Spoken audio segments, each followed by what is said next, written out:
Assalamualaikum warahmatullahi wabarakatuh. Saya Pujian Madalita Pertiwi. Di sini saya sebagai pemateri pertama akan menjelaskan mengenai cara menentukan jenis-jenis penilaian dalam pembelajaran Al-Quran Hadis MI. Jadi untuk yang pertama adalah jenis-jenis penilaian. Sesuai dengan tujuannya, penilaian bisa menentukan hasil kemajuan belajar siswa yang dapat digolongkan menjadi 4. Yang pertama adalah penilaian formatif, yaitu penilaian yang dilakukan pada setiap akhir pembelajaran, seperti contohnya adalah ujian harian. Kemudian untuk yang kedua itu penilaian sumatif, yaitu penilaian yang dilakukan setiap akhir semester. Kemudian yang ketiga adalah penilaian penempatan yang berfungsi untuk menempatkan siswa dalam situasi belajar mengajar yang tepat. Kemudian yang terakhir adalah penilaian diagnosa yang berfungsi memecahkan masalah atau kesulitan belajar siswa. Kemudian poin yang kedua adalah bentuk-bentuk penilaian pembelajaran. Di sini akan dibahas 3 bentuk penilaian. Yang pertama adalah penilaian pengetahuan atau kognitif. Ini adalah kemampuan berpikir yang menurut taksonomi Bloom itu secara hierarkis meliputi berbagai tingkah laku dari tingkatan terendah sampai tertinggi. Kemudian cara guru dalam menilai kompetensi pengetahuan dapat dilakukan melalui beberapa cara. Yang pertama yaitu tes tertulis dengan menggunakan butir soal. Kemudian yang kedua, tes lisan dengan bertanya langsung kepada peserta didik. Yang ketiga atau terakhir adalah penugasan atau proyek dengan lembar kerja tertentu. Dan untuk bentuk-bentuk penilaian yang kedua dan ketiga akan dijelaskan oleh pemateri selanjutnya. Terima kasih. Saya Kamelia Rizky dengan NIM 193141093 akan melanjutkan pembahasan yang telah disampaikan oleh pemateri sebelumnya. Nah, di sini saya akan membahas mengenai 2 hal. Yang pertama itu penilaian sikap atau afektif dan penilaian keterampilan atau psikomotor. Nah, untuk yang pertama yaitu penilaian sikap atau afektif sendiri itu merupakan sebuah ranah yang berkaitan dengan sikap dan nilai. Di sini ranah afektif itu mencakup watak perilaku seseorang seperti minat, kemudian sikap, emosi, perasaan, dan lain sebagainya. Nah, di sini ada beberapa pakar yang mengatakan bahwa jika seseorang itu dapat diperkirakan perubahannya itu jika seseorang itu sudah mencapai atau memiliki kekuasaan kognitif tingkat tinggi. Nah, guru dapat melakukan penilaian ini, melakukan penilaian kompetensi sikap ini itu melalui beberapa hal. Yang pertama melalui lembar observasi, kemudian yang kedua melalui penilaian diri, kemudian penilaian antar teman atau penilaian teman sejawat, jurnal, kemudian wawancara dengan alat atau pedoman yang sudah ditentukan. Nah, untuk selanjutnya yaitu penilaian keterampilan atau psikomotor. Nah, ranah psikomotor itu merupakan sebuah ranah yang berkaitan dengan keterampilan. Nah, kemampuan psikomotor ini adalah sebuah kemampuan yang bertindak setelah seseorang itu menerima pengalaman belajar tertentu yang meliputi berbagai tingkah laku mulai dari yang terendah sampai tingkat tertinggi. Kemudian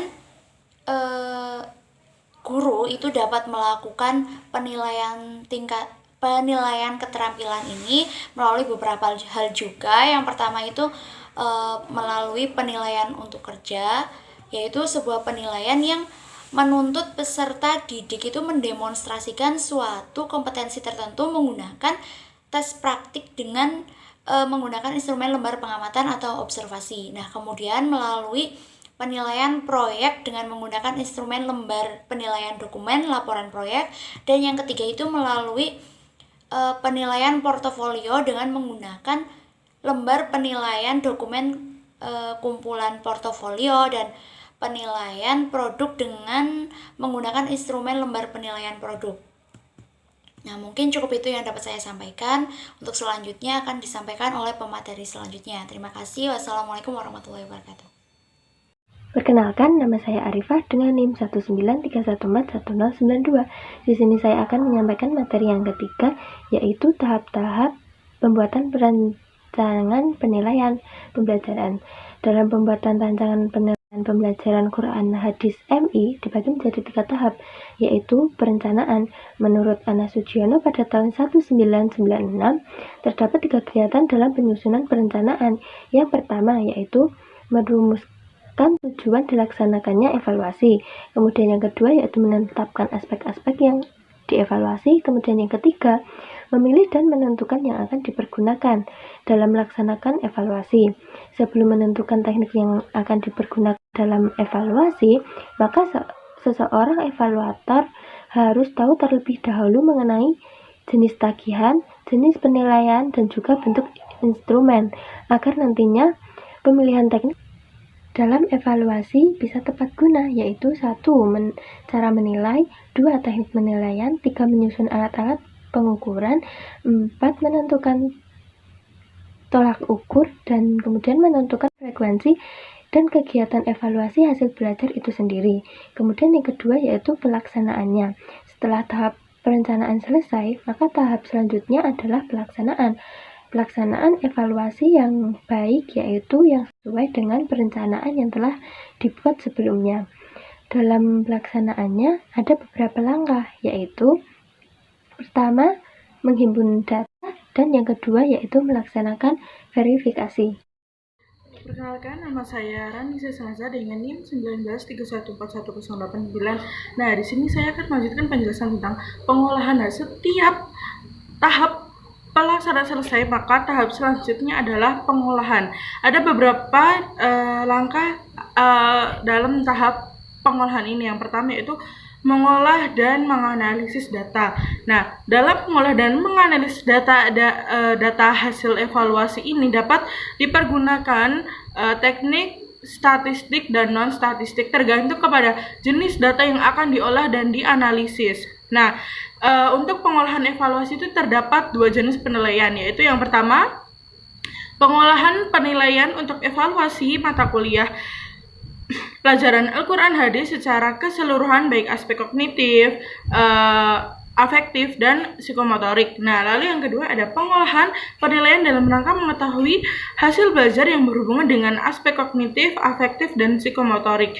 Nah, lalu yang kedua ada tahap yang kedua dalam pengolahan yaitu ada memberikan interpretasi dan menarik kesimpulan. Nah, interpretasi dalam data hasil evaluasi belajar pada hakikatnya adalah verbalitas dari makna yang terkandung dalam data yang telah mengalami pengolahan dan penganalisisan. Itu atas dasar interpretasi terhadap data hasil evaluasi tersebut dan pada akhirnya dapat dikemukakan kesimpulan-kesimpulan tertentu. Nah, terdapat juga lambang-lambang untuk penilaian dengan menggunakan kriteria dan kemudian diimplementasikan, yaitu seperti 81 sampai 100 itu sangat pandai, 71 sampai 80 itu pandai, 61 sampai 70 itu kurang pandai, dan kurang dari 50 itu bodoh. Nah, lalu ada materi yang selanjutnya yaitu terampil menyusun alat penilaian dalam pembelajaran Al-Quran Hadis Madrasah Ibtidaiyah.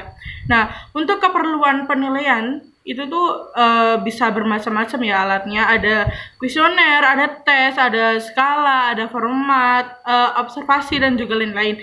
Nah, dari sebagian alat ini secara umum dapat dikelompokkan menjadi 2 alat, yaitu tes dan non-tes. Nah, khusus untuk hasil pembelajaran alat ini paling banyak digunakan adalah tes. Nah, di sini kita akan membahas yang tes.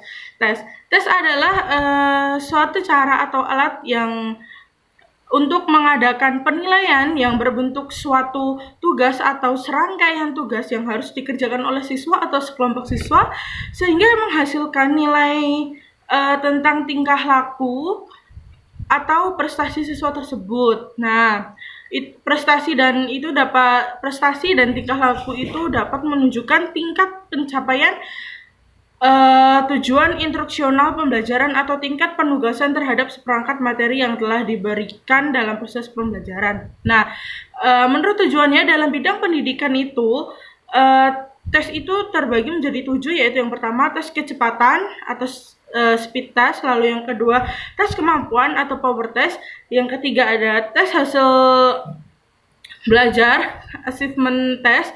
Lalu yang keempat ada tes kemajuan belajar yaitu gains achievement test. Lalu yang kelima ada tes diagnostik atau diagnostic test.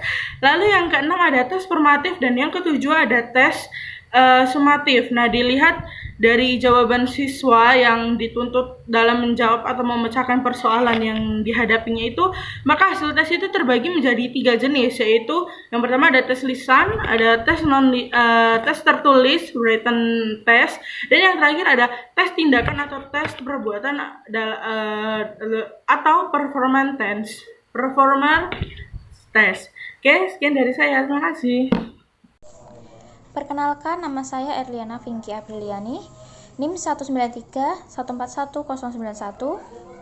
Di sini saya akan membacakan materi yang selanjutnya. Langsung saja. Adapun bentuk teks yang bisa digunakan adalah sebagai berikut. Yang pertama, pertanyaan lisan. Yang kedua, uraian terbatas atau objektif. Yang ketiga, uraian bebas. Yang keempat, benar atau salah. Yang kelima, pilihan ganda. Yang keenam, jawaban singkat atau isian singkat. Yang ketujuh, menjodohkan. Dan yang kedelapan, penilaian perform. Bentuk non-tes yang digunakan adalah pengamatan dan portofolio. Pengamatan biasanya digunakan sebagai penilaian aspek dan minat, sedangkan portofolio merupakan kumpulan hasil karya, tegas, atau pekerjaan peserta didik yang disusun berdasarkan urutan kategori tersebut. Selanjutnya, terampil melaksanakan penilaian dalam pembelajaran Al-Quran dan Hadis MI. Dalam pelaksanaan evaluasi, pembelajaran yang baik adalah dengan menggunakan prosedur evaluasi yang baik juga. Secara garis besar, prosedur evaluasi dibagi menjadi 3 tahap. Yang pertama, perencanaan evaluasi. Yang kedua, pelaksanaan evaluasi. Dan yang ketiga, pengolahan evaluasi.